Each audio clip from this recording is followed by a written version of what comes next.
Na cabine ou na torre, cada palavra dita ou maldita tem peso e consequência. Afinal, o que é a fraseologia aeronáutica? Por que ela é tão crítica na comunicação aérea? Como a sua correta aplicação impacta de forma direta na segurança e na eficiência operacional do nosso tráfego aéreo? Quais os reais desafios enfrentados no dia a dia, seja no Brasil ou seja no exterior? A complexidade das comunicações na aviação exige precisão, domínio técnico e adaptação. E hoje vamos olhar por dentro deste universo, com quem entende muito desse assunto. Afivelem os cintos que vai começar mais um episódio do podcast Atitude Positiva, o podcast para quem quer se aprofundar nos assuntos complexos da aviação. E para tratar desse tema fundamental na aviação, tenho o prazer de receber hoje pela segunda vez no nosso podcast Thiago Silva, que trabalhou como controlador de tráfego aéreo por 16 anos e hoje trabalha como consultor em fraseologia aeronáutica, professor e examinador de inglês para aviação no Brasil e no Reino Unido. Sócio fundador e professor na TW Aviation English, nosso parceiro oficial da Escola Trem de Pouso. E uma das principais referências em inglês aeronáutico e fraseologia no Brasil. Thiago, seja muito bem-vindo. Muito obrigado mais uma vez, Karen, pelo convite. É sempre uma honra poder participar do podcast Atitude Positiva. E falar de fraseologia, para mim, é um assunto muito caro, porque envolve segurança. E eu que trabalhei também como investigador de acidentes e incidentes no controle do espaço aéreo, sempre identifiquei a fraseologia como um ponto sensível e muitas vezes negligenciado. E falar de fraseologia, então, para mim, é falar de segurança. Ambos estão intrinsecamente ligados. Perfeito. E a história nos diz isso também, né? Legal, Thiago. E para a gente começar esse nosso bate-papo, conta pra gente como é que começou essa história no controle de tráfego aéreo, como que surgiu esse interesse específico pelo inglês, pela fraseologia, participando, inclusive, né, de atualizações aí nos últimos documentos aí referentes à fraseologia.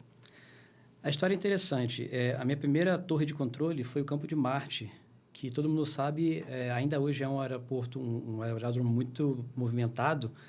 E no passado era ainda muito mais. Ele chegava a ser ali entre os 3 mais movimentados do mundo de tráfego visual. E belo dia eu estava perto da minha casa, eu morava numa vila militar, e encontrei um instrutor meu. E aí ele perguntou, e aí, como está sendo o trabalho? Está gostando, né? Está se sentindo realizado com o novo trabalho de controlador? Eu falei, nossa, eu estou adorando. Controlar avião é muito emocionante, né? E, assim, trabalhar com aviação é muito bom. E só que lá o tráfego é muito movimentado, muito complexo, a ponto de que nem sempre a gente consegue usar a fraseologia padrão. Então, de vez em quando, para poder dar fluidez, a gente tem que sair da fraseologia padrão. Aí ele olhou para mim assim com a cara estranha e falou... não está muito certo isso. Eu, como assim? Resposta errada. Tipo isso, né? Aí eu falei, mas como assim? Que não dá, não tem como, senão o tráfego para. Ele, então, você está adaptando a regra para poder acomodar o tráfego, quando na verdade deveria ser o contrário. O tráfego se acomodar à regra. Então, sair da fraseologia é exatamente aquilo que você não deveria fazer. Você deveria manter a fraseologia e aí o fluxo, né, o tráfego se adequar ao que está previsto. E foi aí que deu a virada de chave, né? E aí eu falei, realmente, eu tenho que tentar o meu melhor para me manter dentro da fraseologia padrão, porque ela não existe à toa. Né? E desde então eu virei aí como se fosse um advogado, né? Um defensor da fraseologia padrão. Depois virei instrutor e sempre que eu podia, né, eu enfatizava que o uso da fraseologia padrão é fundamental no controle de tráfego aéreo. E aí vieram oportunidades para atuar como instrutor, como eu falei, e futuramente, né, eu trabalhei no DSEA, exatamente no setor de normas. Olha que legal. E aí caiu no meu colo, né, a coordenação da atualização do manual de fraseologia. Né?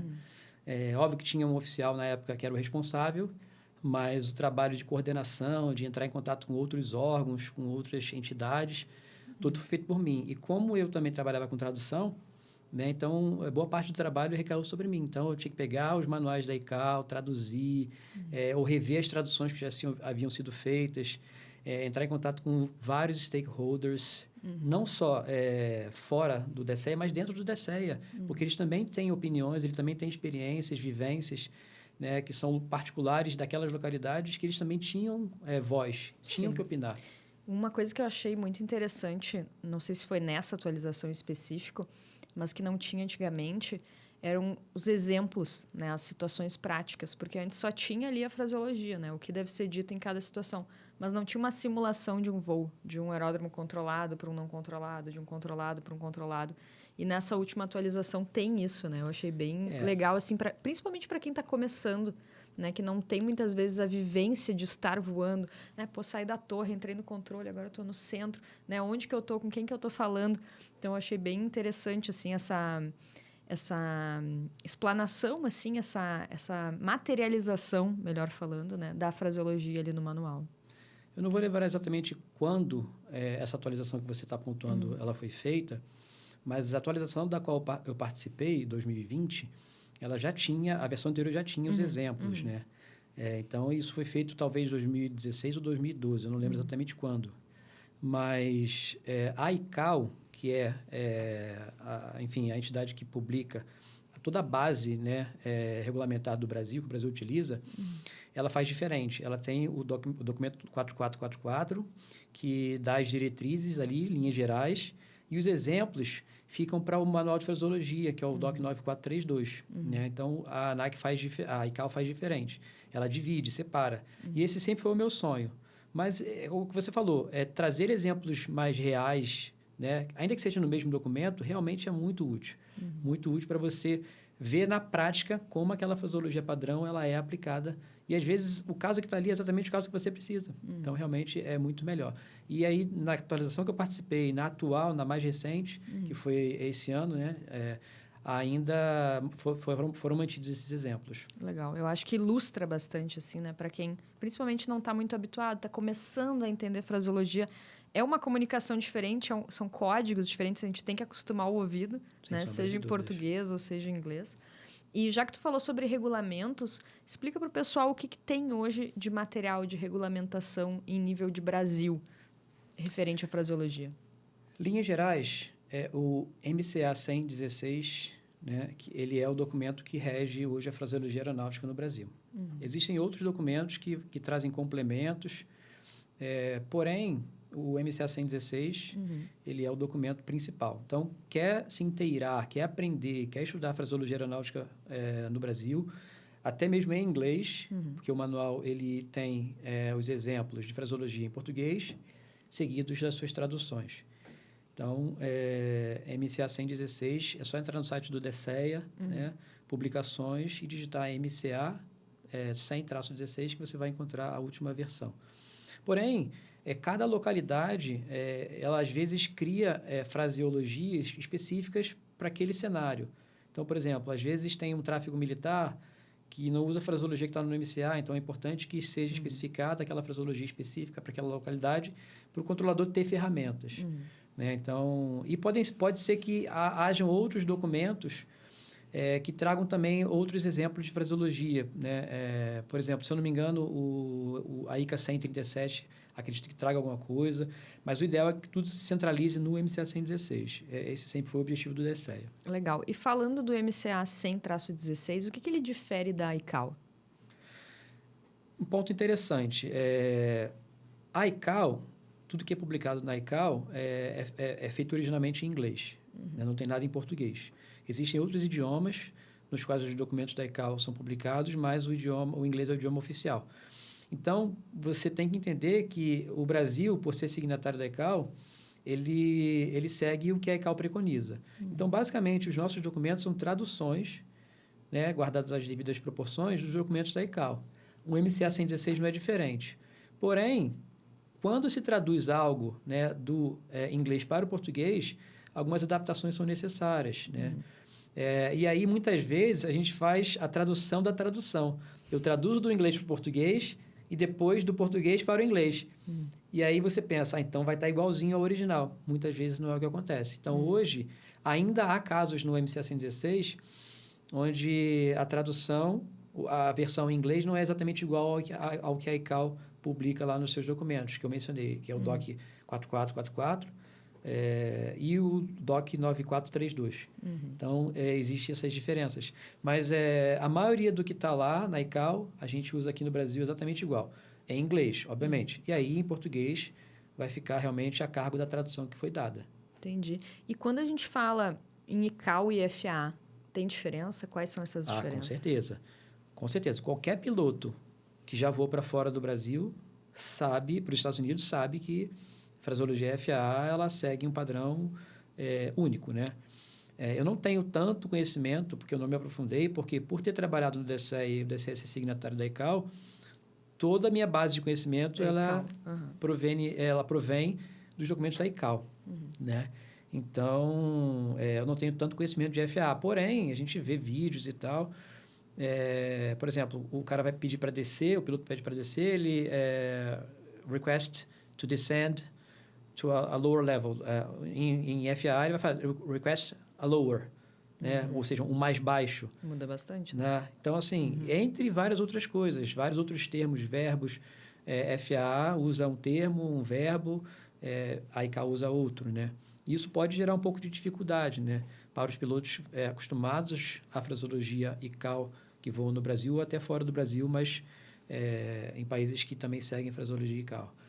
Mas tem diferença aí sim. Legal. E voltando um pouquinho ali na parte das atualizações, tu poderia dizer assim, o que mudou nessas últimas... quais foram as mudanças nessas últimas atualizações e por que elas aconteceram?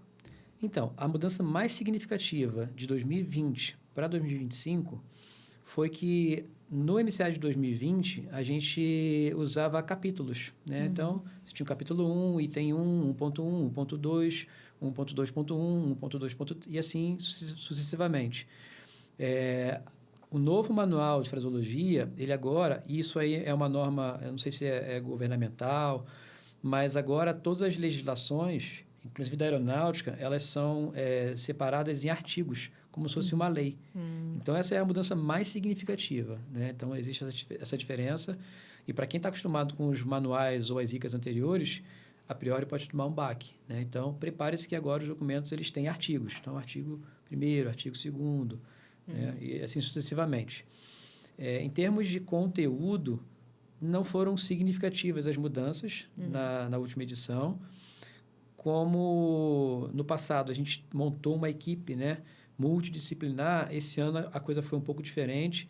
Eu tive informações, não oficiais, obviamente, porque eu não trabalho mais para o DCEA, mas de que a motivação da edição, da reedição, foi além de adequar a questão dos artigos, né, como eu falei agora há pouco, foi resolver pequenos problemas que chegaram ao DCEA por meio de saques, né, de reclamações ou sugestões até dos usuários. Então, não foram muitas as mudanças. Então, teve mudança, por exemplo, principalmente na parte de inglês, da transcrição fonética, que não tinha. Agora, você tem a transcrição fonética do alfabeto, por exemplo, dos números. Porém, há pontos de melhoria, né? Sempre vai ter. E eles seguiram o modelo dos documentos da ICAO, mas que, por sua vez, também não estão tão atualizados, né? Mas já é um avanço, né? E, enfim, tiveram mudanças de palavras, mudanças, enfim, de exemplos. Isso aí foi o que mais mudou, eu diria. Está mais abrangente, né? Está mais abrangente. Mas eu diria que esse trabalho em equipe, ele, embora seja mais difícil, e a gente sabe que trabalhar em equipe normalmente é mais difícil, porque exige aí, né, que uma pessoa tenha que ouvir opiniões diversas, porém a gente sabe que o resultado ele vai ser sempre melhor. Sempre melhor. Legal. E antes a gente falou ali de FAA, falou de ICAO, Estados Unidos. Tu acredita que existe uma diferença cultural nessas comunicações? Não tenha dúvida disso, não tenha dúvida disso. Eu posso citar vários exemplos aqui. Por exemplo, pilotos, controladores asiáticos, né, ou japoneses. Vou dar um exemplo aqui que está na minha cabeça, que eu trabalho com pilotos japoneses. No caso dos controladores, eles são muito mais condescendentes, então eles aceitam muito mais e eles têm uma tendência cultural a não se impor muito e aceitar mais. E, inclusive, eu lembro de um incidente que eu ajudei, não a investigar, mas eu ajudei a transcrever, que ele foi utilizado para uma pesquisa científica na área de inglês aeronáutico.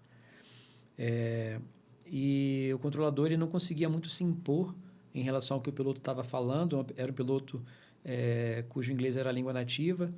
Então, ele não tinha muito essa cultura de se impor ou de pedir um esclarecimento maior. Então, ele aceitava muito mais, né, o que é certamente um risco. Então, um outro exemplo que eu gostaria de citar, que é fundamental, é baseado numa pesquisa feita por Paul Stevens. Ele é o CEO da Mayflower College, que é uma escola de inglês aeronáutico baseada na Inglaterra. Eu estudei lá em 2018.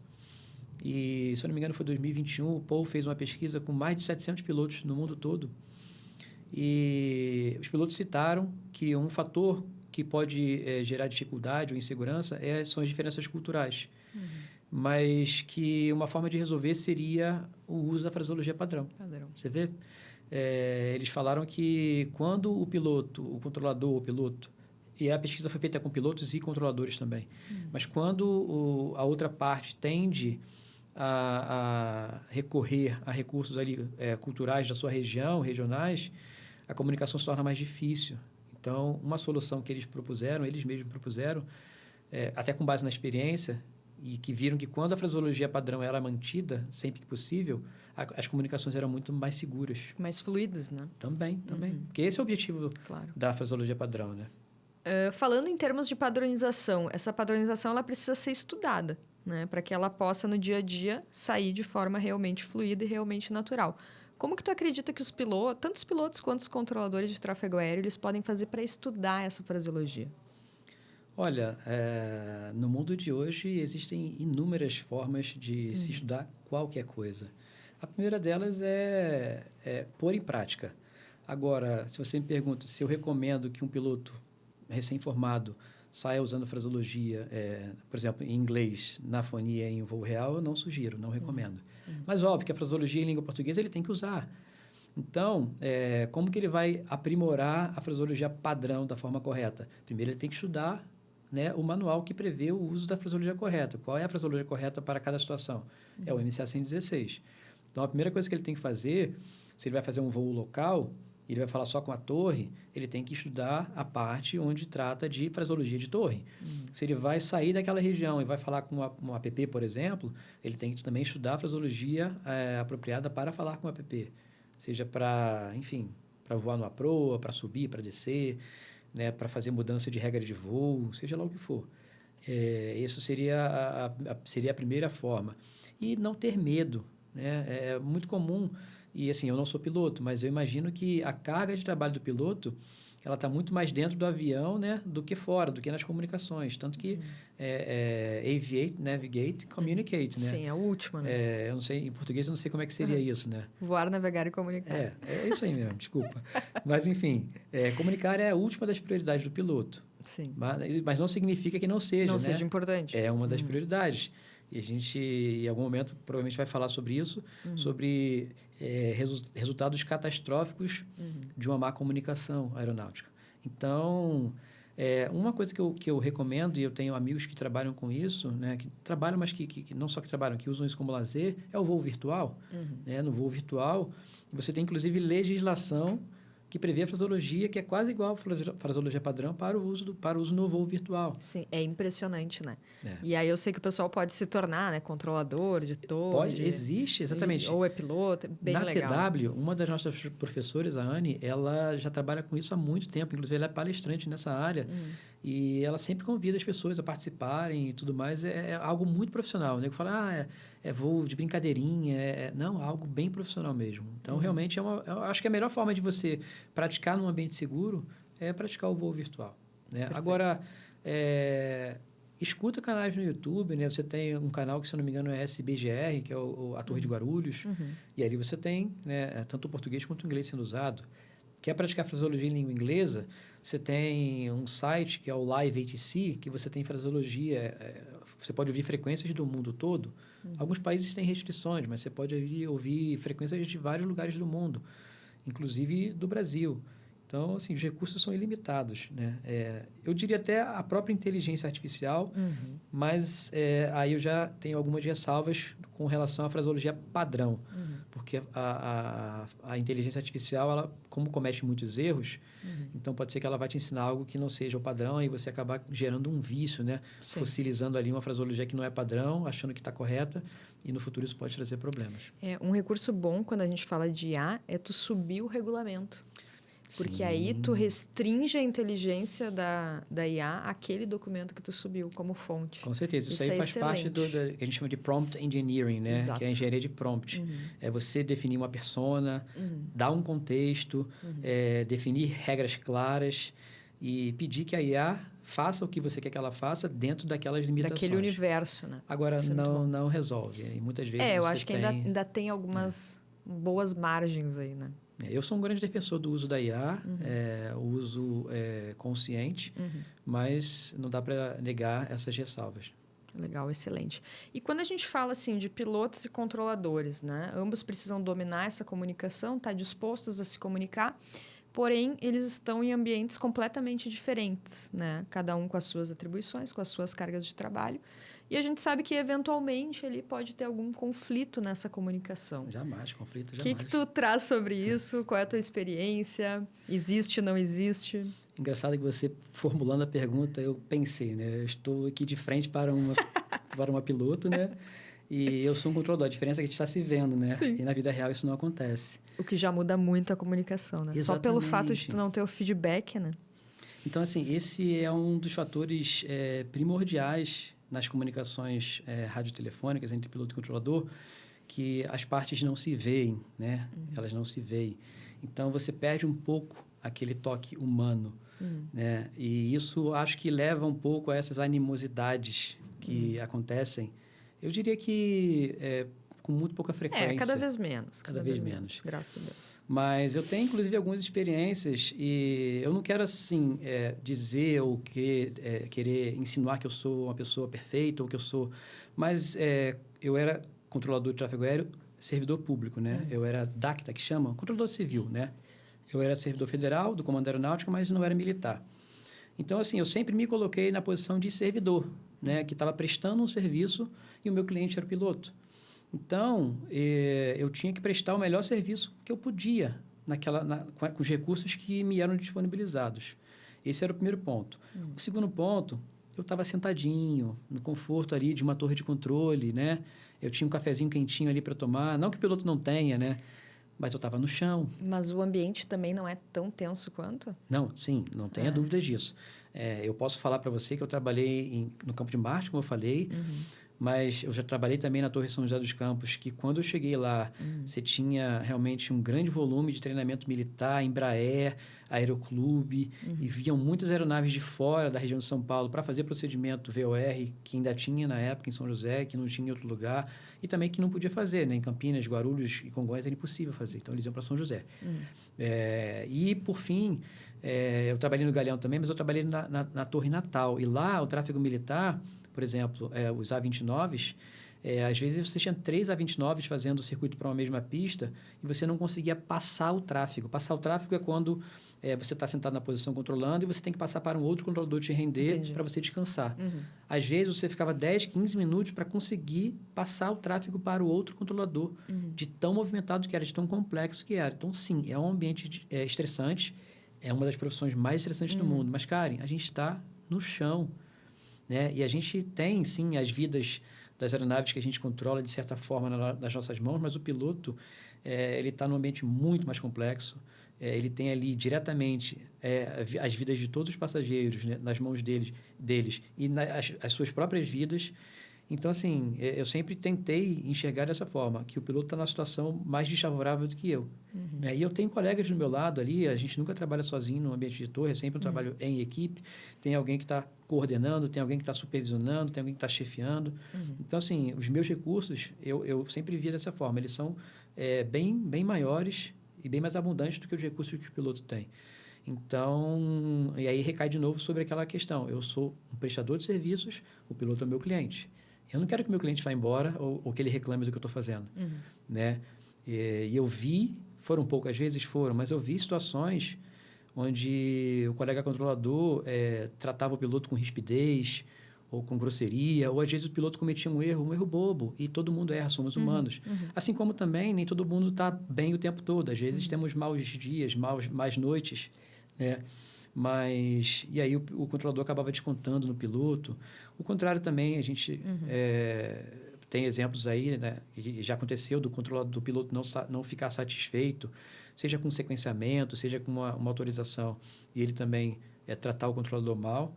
Mas eu acho que nem um lado nem outro está certo nesse sentido, né? Eu acho que a gente tem que tentar realmente tratar o outro da melhor forma possível, claro, né? E tentar entender.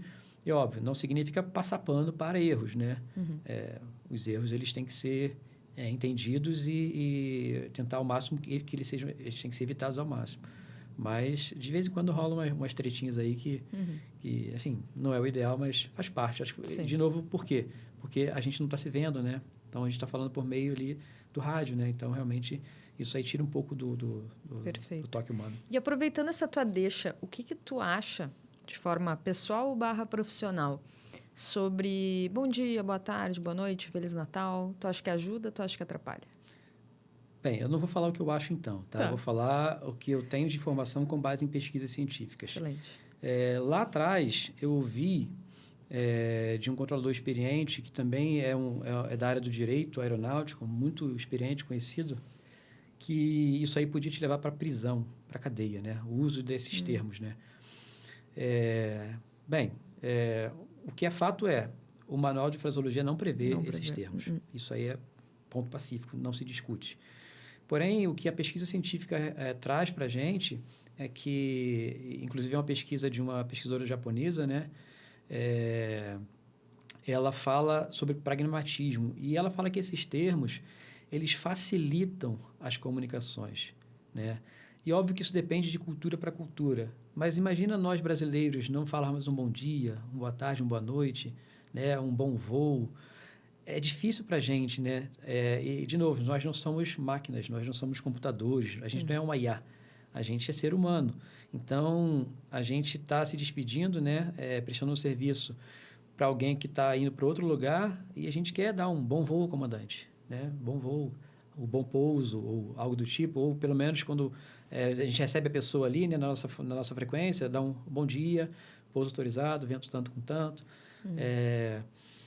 O que essa pesquisadora descobriu é isso, que há uma tendência a facilitar o entendimento mútuo, a compreensão mútua e as comunicações de modo geral. Porém, ela é muito enfática em não recomendar o uso de termos desse tipo quando há uma fraseologia padrão a ser utilizada. Até porque você fere um princípio, né? O princípio da economicidade, o princípio de ser assertivo e de ser reduzido, né? Ser breve. Conciso, breve. Então, ela realmente não recomenda em algumas situações, mas que ajuda. É bastante complexo, né, Tiago? E essas pesquisas, elas trazem luz a assuntos que muitas vezes são questionáveis, né? E a comunicação, naturalmente, ela é algo complexo, né? E quando a gente fala em complexidade, a gente está falando em vários elementos que interagem entre si e podem criar outros elementos que não necessariamente podem ser previstos, né? E não só a aviação, existem várias outras indústrias que compartilham dessa complexidade, né? E justamente por isso nós desenvolvemos o curso de pós-graduação em sistemas complexos da aviação. Se você tem vontade de se aprofundar nesses assuntos, né, a partir de artigos, profissionais que atuam diretamente na área, que são referências nas suas áreas, e compartilhar com colegas que também têm esse mesmo objetivo de diversos setores da aviação, aqui embaixo a nossa equipe vai deixar o link com a descrição da pós-graduação em sistemas complexos da aviação. A lista de espera para a próxima turma ela já está aberta. Você vai clicar ali, vai conferir todas as informações, vai falar com o nosso time e consegue garantir já a tua vaga para a próxima edição. E falando em complexidade, outra coisa, né, que está sempre na mente aí dos pilotos, principalmente, é a questão da prova da ICAO. Então, falamos em fraseologia, não podemos deixar de falar de fraseologia em inglês. E falando em inglês, a gente não pode deixar de falar de prova da ICAO.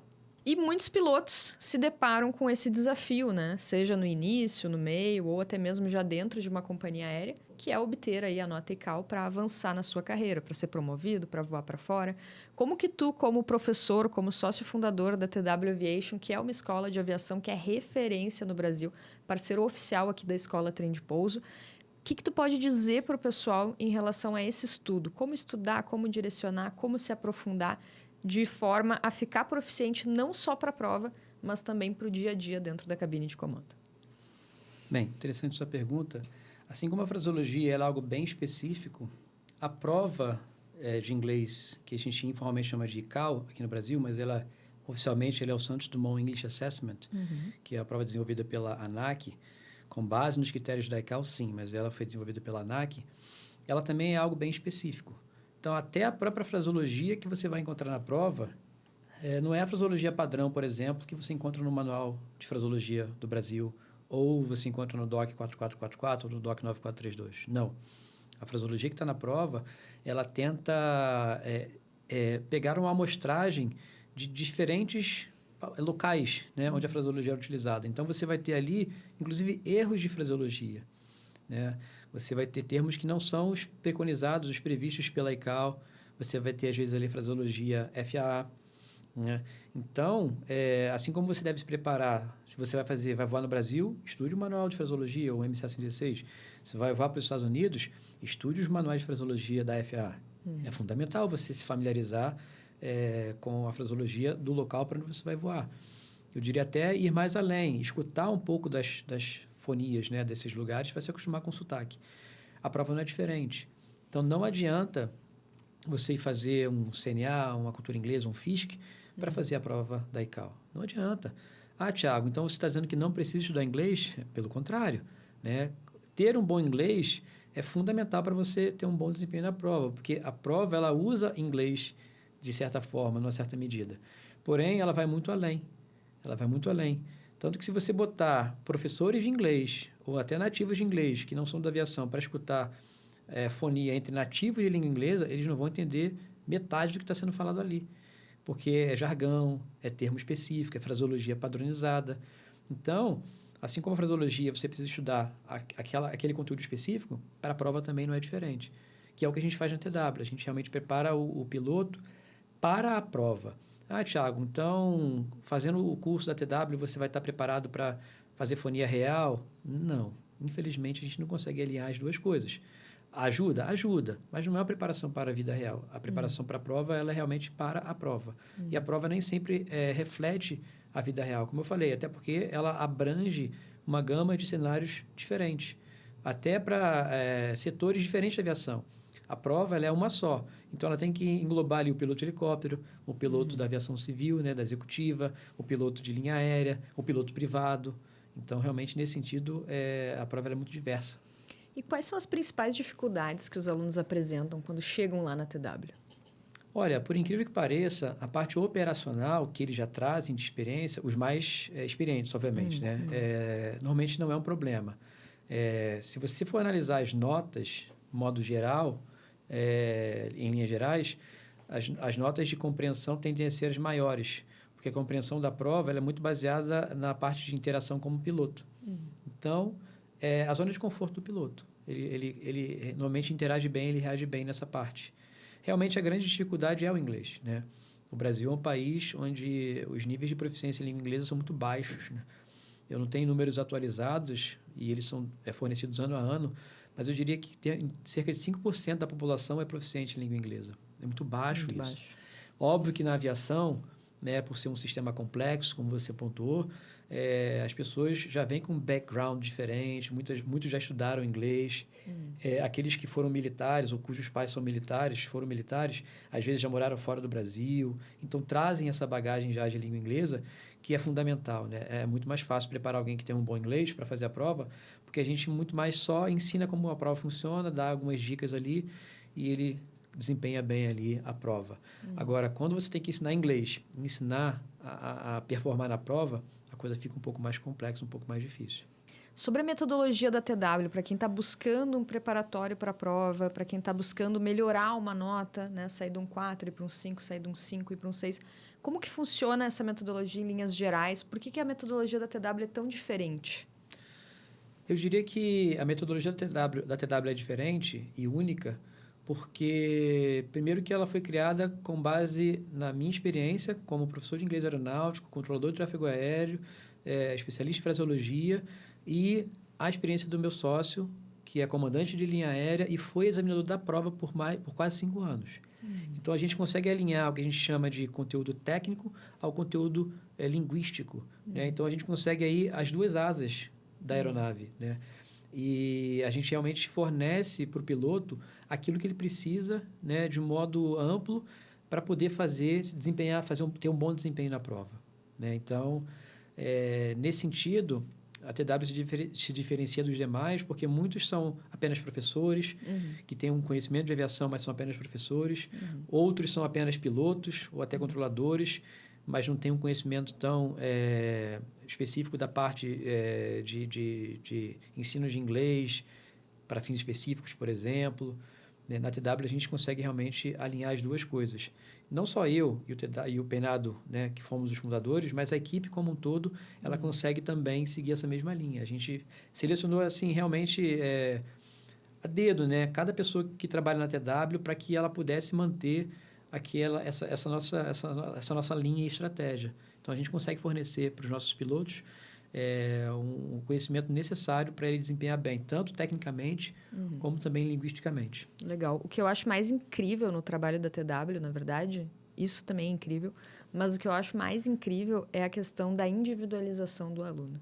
Né? Então, não são aulas prontas, não são aulas em turmas, né? Algo muito específico, aquele material ali produzido, pensado na necessidade daquele aluno, né? Porque as pessoas são diferentes, então tem potencialidades e dificuldades completamente diferentes. Então, logo no início se faz um teste ali, né? Onde se nivela esse aluno e se avalia ali o que ele precisa. É mais linguístico, é mais técnico, né? E aí a preparação segue de forma 100% personalizada, né? Isso, particularmente, é algo que eu nunca vi em nenhuma outra escola. Então, o pessoal que tem vontade aí de se preparar com o pessoal da TW, saiba que tem o selo de qualidade aí da Escola Trem de Pouso, nosso parceiro oficial. E como é que faz para entrar em contato com vocês, Thiago, além do que vai estar aqui na descrição do nosso vídeo? Então, pode até entrar em contato por meio da Trem de Pouso, né? Se a Karen permitir, é claro. Com né? certeza. Eu estou falando, mas eu sei que ela permite. A gente tem o nosso site, TW Aviation, com T, né? English.com.br. Estamos também nas redes sociais com esse mesmo nome, TW Aviation English.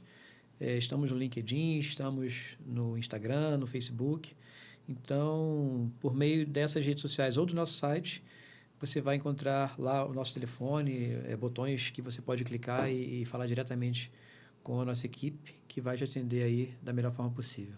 Bom, então já ficou claro, né, que a comunicação é o elo vital aí para a gente manter a segurança, seja em inglês, seja em português, né, seja numa prova, seja num ambiente operativo, seja dentro de uma cabine ou num controle de tráfego aéreo.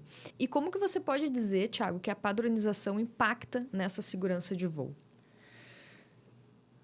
Acredito que seja senso comum, né, que aquilo que é padronizado tende a ser mais bem aceito. Obviamente que isso pode gerar conflitos no sentido de que eu posso não concordar. E aí você tem muito achismo, né? Eu acho que essa fraseologia não é a melhor. Eu acho que... o que é fato é que a fraseologia ela foi criada, padronizada, exatamente para resolver uma dor. Né? E não foi uma dor pequena, né? Foi um acidente, né? Que ceifou aí muitas vidas.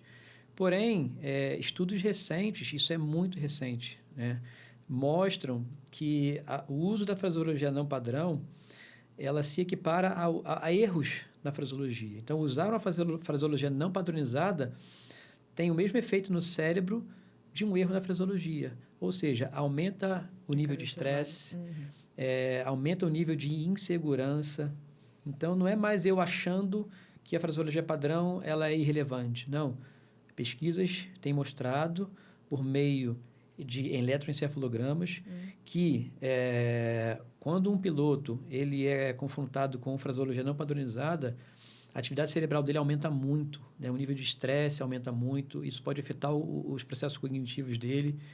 Obviamente que isso é uma pesquisa que está em andamento, mas tanto a Hillary, que é a pesquisadora lá da Universidade de Oxford, como o Henry Emery, que é também um dono de escola de inglês aeronáutico, baseado na Inglaterra, já inclusive fez algumas apresentações aqui no Brasil, tem livros publicados.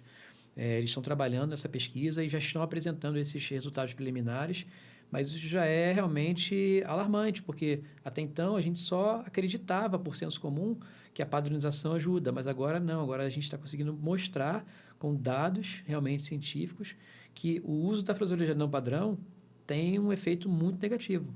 Consequentemente, a fraseologia padrão, isso também está sendo mostrado, ela tranquiliza mais, né? É como se fosse assim, é mais algo que deixa o piloto na zona de conforto dele, com tranquilidade, ele consegue executar melhor as funções dele ali, sem ele elevar muito os níveis de estresse. E falando novamente, né, é impossível a gente separar de segurança de voo todo esse nosso assunto. E falando em segurança de voo, também a gente não consegue separar de falar de acidentes e incidentes.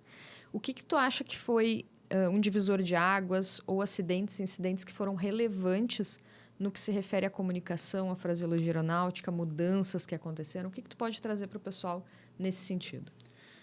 Bem, sem sombra de dúvidas, como eu mencionei anteriormente, o mais relevante foi Tenerife, né, onde você teve mais de 500 vidas perdidas pelo mau uso das comunicações. E Tenerife marcou realmente uma mudança de procedimentos no sentido da padronização. Então, a partir de Tenerife, você teve o início de uma padronização muito mais ampla das fraseologias, né? No caso, a nível nacional, a nível mundial. E a gente, normalmente, é muito reativo, o que é terrível, porque imagina você ter que reagir a vidas que foram perdidas, que, independente do que você faça, elas nunca vão retornar. Eu, particularmente, não gosto de falar de acidente, são traumas desde quando eu entrei na aviação, mas eles são necessários, eles são lições que a gente tem que aprender até para valorizar as vidas que foram perdidas. Então, de novo, você pode achar que a fraseologia padrão ela é um enfeite, ela é perfumaria, mas a história nos mostra que ela não é, né? E da forma pior possível. E agora estudos científicos recentes vêm realmente ratificando essa informação de que o uso da fraseologia padrão ela vai sim evitar acidentes. Ela não só vai fazer com que as comunicações fluam de forma melhor e mais rápidas, mas também de forma mais segura. E isso é fundamental no nosso meio da aviação, fundamental. E existe algum outro acidente assim que tu acha que esse elemento da comunicação, da fraseologia, tenha sido relevante? Não apenas um, mas existem vários exemplos onde acidentes ocorreram por um erro de comunicação, um mau uso da fraseologia. Um exemplo clássico é o Avianca 52, se eu não me engano, onde os pilotos estavam enfrentando uma falta de combustível e eles não conseguiram expressar isso da forma como deveriam e a consequência disso foi realmente uma pane seca e eles acabaram colidindo próximo da pista. Aí você pode me perguntar, Thiago, mas existe fraseologia padronizada para isso? Não, não existe. Assim como para nenhum tipo de emergência, você tem fraseologia padrão. Porém, a fraseologia padrão ela é modelo para tudo aquilo que você fala que não está na fraseologia padrão. Deixa eu ver se eu consigo me explicar melhor. Não existe fraseologia padrão para tudo. É impossível você criar fraseologia padrão para tudo que a gente vai falar nas comunicações aeronáuticas. É impossível. Nenhum manual se predispõe a isso, porque, como eu falei, é impossível. Então, normalmente, em situações anormais ou não rotineiras, você tem que lançar mão de outros elementos linguísticos que é a fraseologia não padronizada. Em inglês, a gente chama de plain language, né? Que é um inglês que ele precisa ter características próximas da fraseologia, mas ele não foi previsto, ele não está escrito em nenhum manual. Então, até a própria definição de plain language, ele cita que tem que ser linguagem phraseology-like, ou seja, parecido com fraseologia, usada de forma criativa para descrever situações que não existe, para as quais não existe fraseologia padrão. Dá um exemplo para o pessoal. O próprio low fuel, né? We are running low on fuel. Então, a gente está ficando sem combustível, né? O que isso quer dizer? Você ainda tem, mas tem pouco? Ou você está sem combustível? Né? Então, de repente, we ran out of fuel. A gente está sem combustível, ok?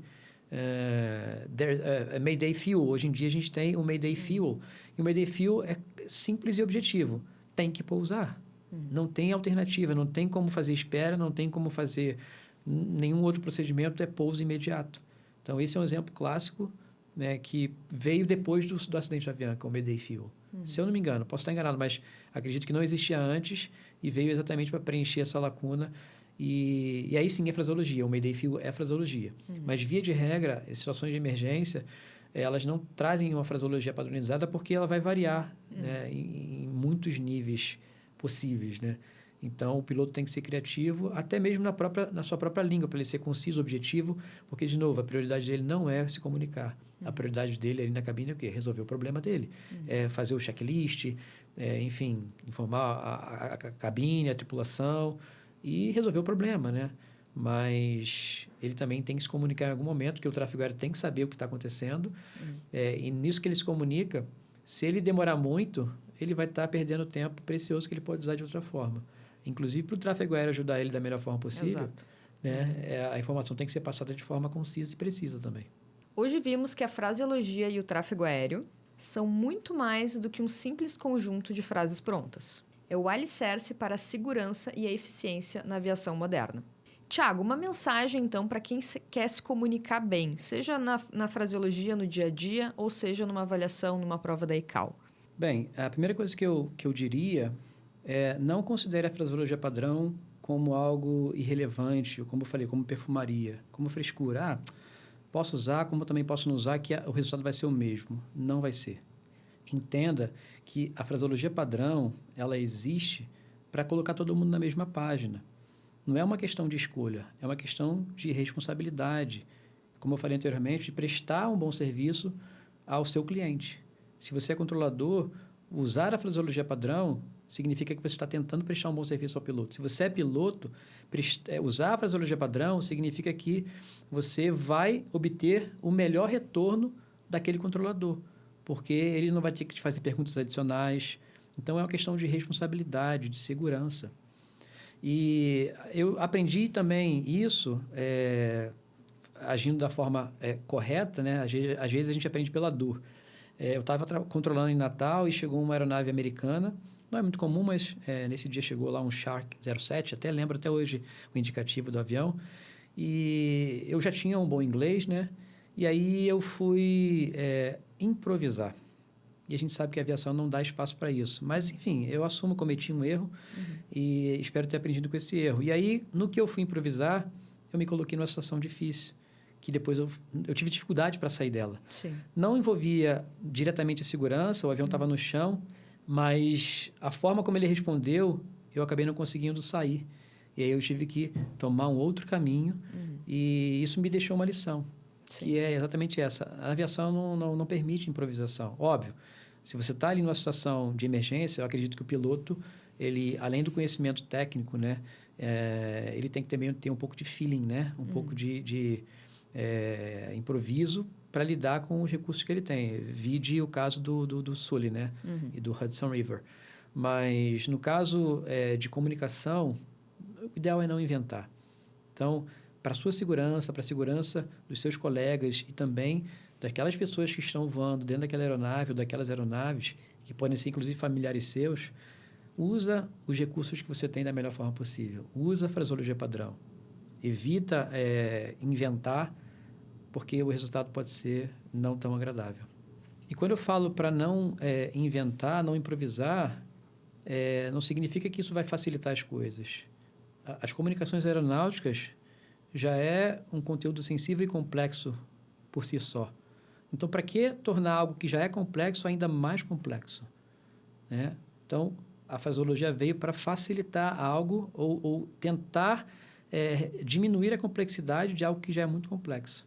Então, siga ela e o melhor caminho é esse. Perfeito. Quando a gente fala em complexidade, né, a aviação ela é naturalmente complexa. Né? Então, nós temos muitos setores, muitos elementos. Aqui a gente está falando especificamente da comunicação dentro da cabine entre pilotos e controladores. Mas a comunicação, de uma maneira geral, ela está presente em todos os setores da aviação.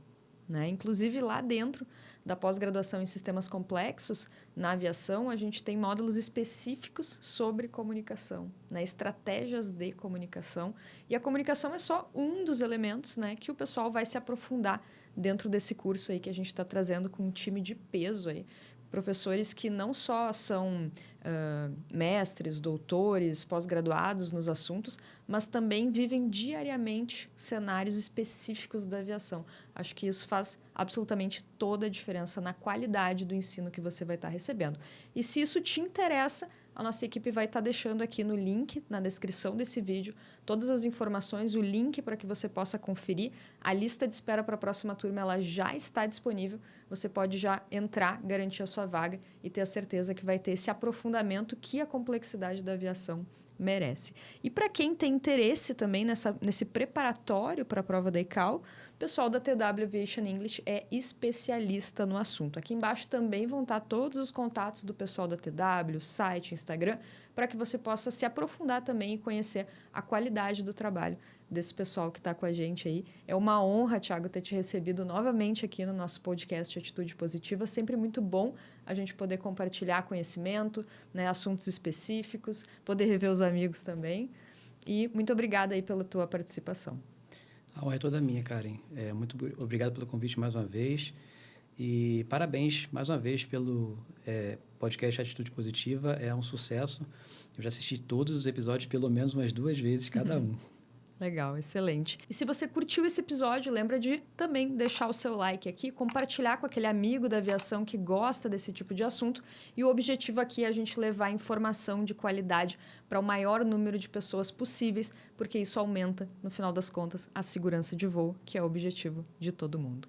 Esse foi mais um episódio do podcast Atitude Positiva, o podcast para quem quer se aprofundar nos assuntos complexos da aviação.